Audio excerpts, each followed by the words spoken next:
Welcome to Darkseed, a point-and-click adventure game from 1992 by Cyberdreams. Now, perhaps Cyberdreams is a company that you may have heard of if you follow retro games, especially of the point-and-click variety on YouTube, but I have a feeling that most younger people would have heard of them through their adaptation of I Have No Mouth and I Must Scream. It's a shame, but also completely understandable for a couple of reasons I could imagine. Chief amongst which is that I Have No Mouth has been re-released, while the only way to play Darkseed is to find a copy somehow on eBay, and good luck getting the floppy version to run on today's computer. This game has always fascinated me because of the use of H.R. Giger's art for the Dark World, and because I kinda went through a mirror dimension obsession in games the first time I got to play this. Look, it was a time where I finally got the opportunity to play Silent Hill for the first time, Metroid Prime 2 was just released, and I always loved playing A Link to the Past. First thing, this goddamn dream sequence freaked me the fuck out when I first played it back in the mid-2000s. I mean, let's take a minute to process what the hell is going on here. You got the player character strapped to some device, screaming in agony, while skeleton hands magic a vagina on his head, while an alien embryo from Giger's birth machine is practically ejaculated into said headgina. It's quite a thing to process for what was a Christian teen back in 2006, and it's kinda stuck with me ever since. But after that short nightmare, you are now in control of Mike Dawson, having just spent his first night in his new house, and he has a killer headache, so going to the bathroom and taking aspirin will help you here. Remember to take a shower as well. But before we get into the meat of this game, or more adequately walkthrough, we need to talk. First, this is a point-and-click adventure game from 1992, so plenty of adventure game logic applies. No example necessary because the game is filled with them. Second is the OST. This game was released on different platforms and with MIDI music back in the day. A different platform meant entirely different sounds to a given soundtrack. Time permitting, I'll be editing the tracks that I think sound best from each platform for each scene. Now, let's get our first idea of adventure game logic. Except in this one instance, it's on steroids as you need to check this one code twice. I say it's on steroids because most games would tell you that there's something of interest the first time you examine a given item and not force you to examine the item twice. And you need this overdue library return card, which will be explained later. So you're technically getting something out of sequence, and boy howdy does it get worse from here. Right now, we're at a bit of a crossroads. Nothing major yet, but we can either go to the attic or down to the study. Now I went to the attic, because behind this chest there is a balcony and a very important item we'll need. A watch. You probably can't see it because of the color palette. It's just really, really poor contrast. It doesn't look like much either, but it's very important because this game has you running on a timer, and trust me, that can and sometimes will fuck you over in this game. And after that, it's down to the study to get to the blueprint of the house, which we examine to find the secret passages in the house. Not even a slight leap of logic here, games and old houses with secret passages go hand in hand. After doing that, we go to the attic and use the rope that we found in the gargoyle.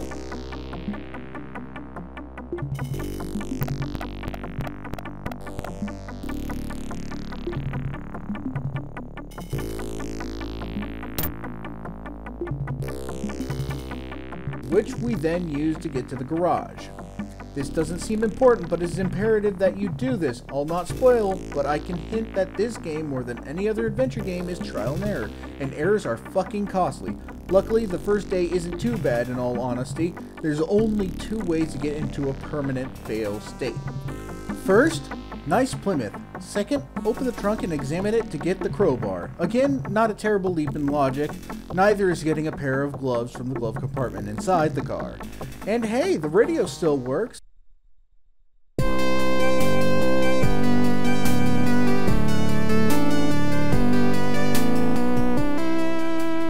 Well, let's get back into the house the normal way, and hey, the morning paper is here. I hope you can see what it says. I was going to edit in the text from the screens like this into the video itself, but that would be way too much visual information.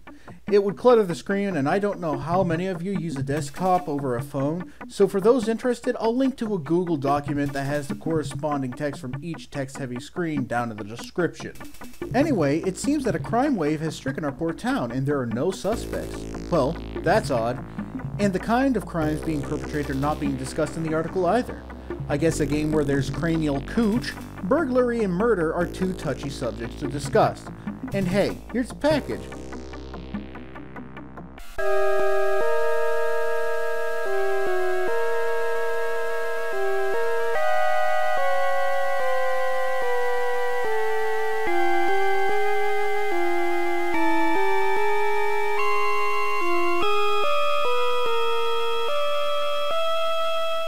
Now this should act as confirmation that if you miss the mailman, you'll be fine and he'll just leave your stuff at the door.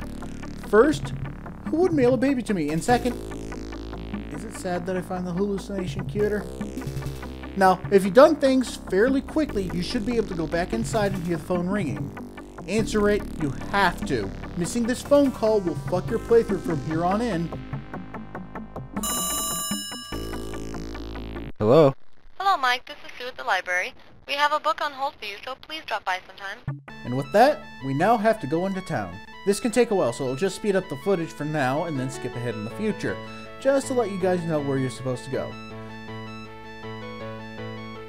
Once you get to the first town screen, you need to go into the food market, which the interior looks oddly anachronistic. Seriously, this is a bit strange. Anyway, you need to pick up the bottle of Ooh. I'm sorry, Mr. Dawson, but you'll have to pay for that. Yeah, luckily you start off with cash, and don't worry, there's no cash limit here, so you pay first and then grab the scotch. Serve yourself, Mr. Dawson. That's the last bottle of scotch. Boy, Delbert's gonna be mad.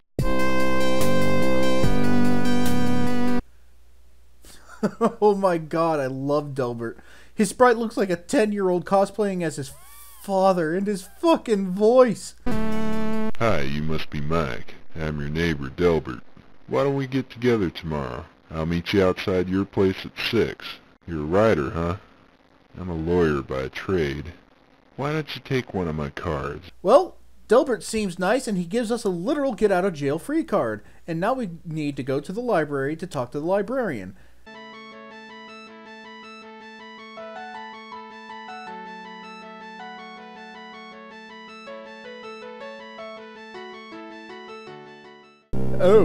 Oh man. Hi, Mike. Here's the book that was put on hold for you. Uncanny Valley is bad nowadays, but sweet merciful heavens. Anyway, the book she gives us states to listen to the radio, and the only one is in the car.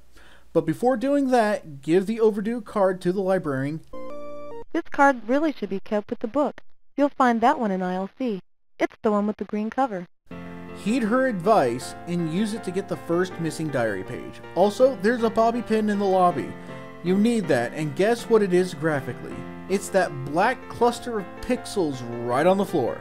Now I can forgive that simply because of graphical limitations in 92, but in any other game that would simply be a defect in the wood.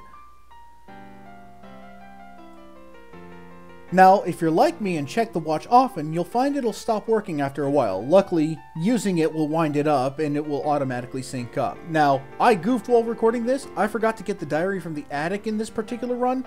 You use the crowbar on the chest to get it. Upon examining it, that's where you'll get clues about the missing pages.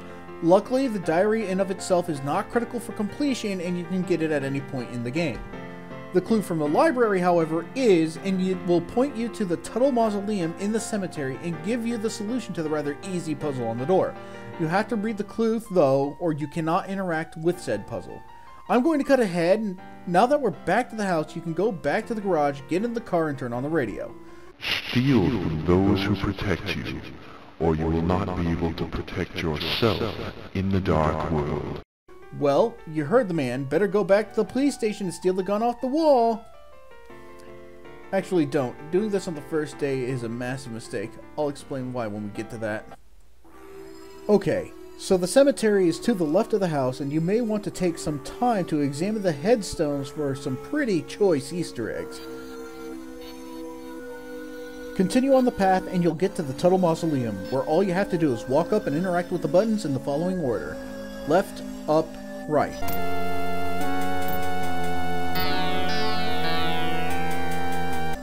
Once inside, go through the doorway and click on the bottom leftmost urn to get the clock key, and we'll make our way back home.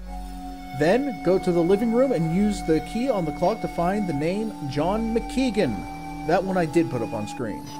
Then examine the letter on the mirror, go upstairs to the bedroom, and pass time by pressing the T key until 10 p.m. in-game to go to bed. Almost got confused there.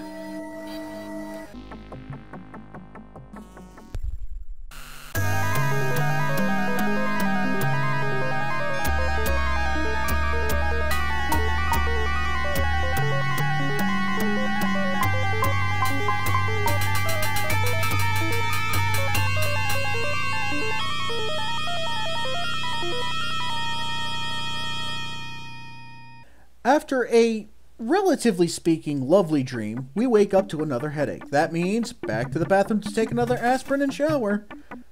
First, open up the 2 secret doors if you have not done so already. Then, at 10 in the morning, the mailman will deliver another package containing the missing piece of the mirror. His stash is dwarfed by the food market owner.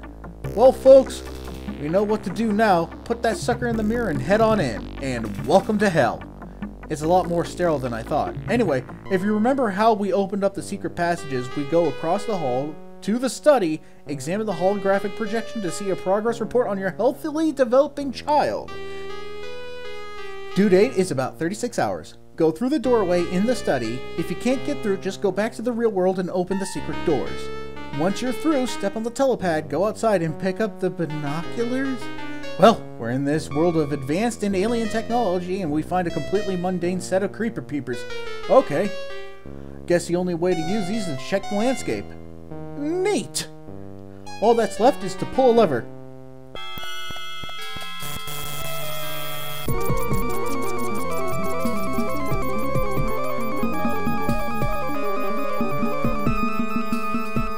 Oh, yeah, that's what the gloves are for. Anyway, once you properly pull the lever, you can head outside, going to where the cemetery would normally be. You'll get to the ancient's resting place. You'll need the shovel here. You can also go inside, though that's not really important, but you get a nice death screen if you touch the ancients.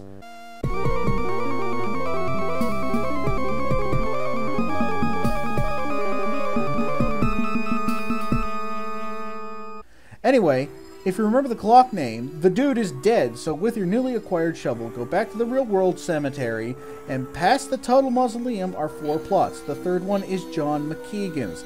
I'm fairly certain I don't need to tell you what to do here. Remember to examine the note you do get, though. When we head back to the house, we get arrested. You're under arrest, Dawson. Come with me.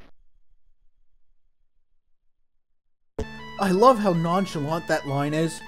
Anyway, if you paid attention to the note that you got from the cemetery, you'll know that the dark world is heavily mirrored in the real world.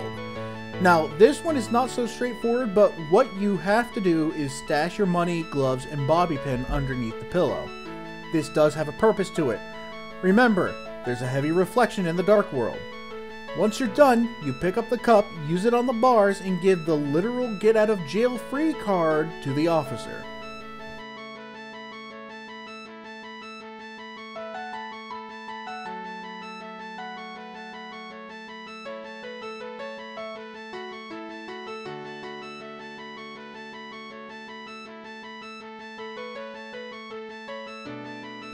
Remember when I said don't grab the gun on the first day?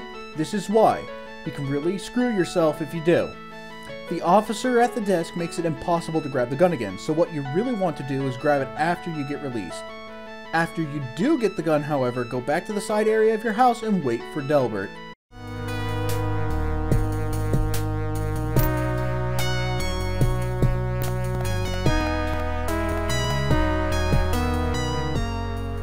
Good to see you, Dawson. Follow me. Well, you heard the man. Follow him. If you remember what the clerk said when you bought the scotch, give it to Delbert. And damn! He looks 10 but drinks like a full-blooded Irishman. Downs the whole damn bottle in one go. Boy, that's smooth. Thanks for coming by, Mike. Well, pick up the sticks and head back to your house. And I suggest that you save because you don't have much time to finish what you need to do here. Well, heading back to the dark world, we go outside of the building, head right, and look at the nice doggo. He's not one for petting, but he loves fetch. I'm sure he's fine. Continue on and enter this building. So that's where my gun went. You're going to rot for a few centuries, human. The guard arrests you because you have his gun, apparently. Keen eyes, really. But remember the stuff we stashed under the pillow? Well, time to retrieve it. Use the bobby pin on the door and give it to the alien next door. He'll give you an invisibility headband, and trust me, you'll need it. With that done, get the hell out as well. No need to stay, and go to the right. Before moving any further on this screen, use the headband to get past the scrotum on feet and finally meet the Keeper of the Scrolls. Greetings, Michael. I've been sending you messages over the radio. The ancients have implanted an alien embryo into your brain. If born, this creature will destroy you and all of mankind. You must find the ancients' power source and destroy it. Also, the police in your world are under the control of the ancients. Avoid them at all costs. Hurry, and good luck. Once she gives you the microfiche card, you're done with the day, so head back home and go to bed. Sweet dreams.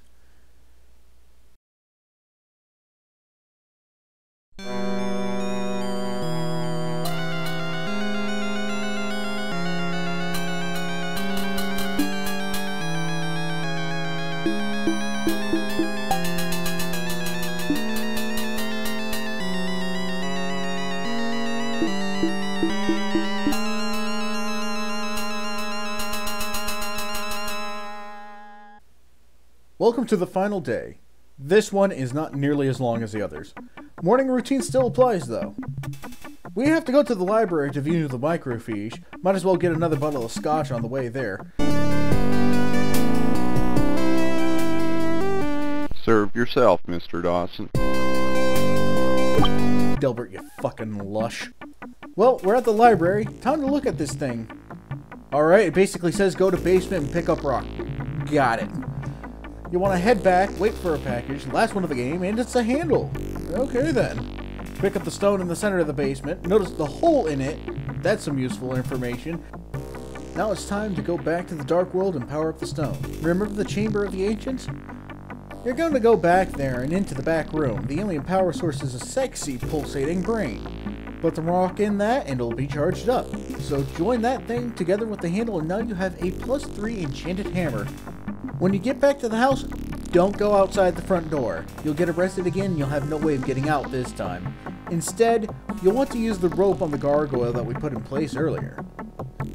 It works out, however, because that spits us out at the garage entrance, and we need to get the car started. The note from the grave states that it is the power source for the ship. But how do you get the car started, you ask? You pour the bottle of scotch that we just bought into the car. Fuck me, Delbert, that must be some powerful shit. How are you not dead, you skunk? Once you're done with all that, get into the car, start it, and head to the Dark World. Enter the spaceship and send it on its way using the gloves.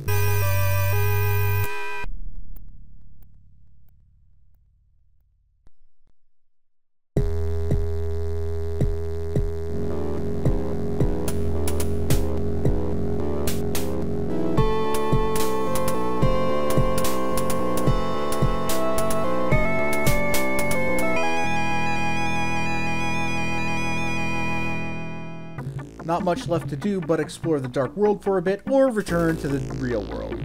Once you are in the real world, however, use the hammer to smash the mirror and enjoy the thoroughly underwhelming ending.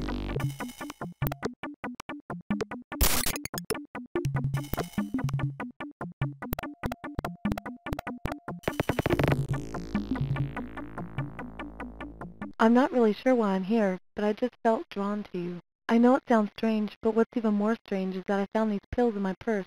It's a prescription filled to you for relief of severe headaches. Okay, this doesn't really make sense. I'm just beginning to understand. Okay, Mike, that makes one of us. Darkseid is a weird game with admittedly not that strong a story, but endlessly entertaining because of the unique art and, honestly, how many ways you can fuck up.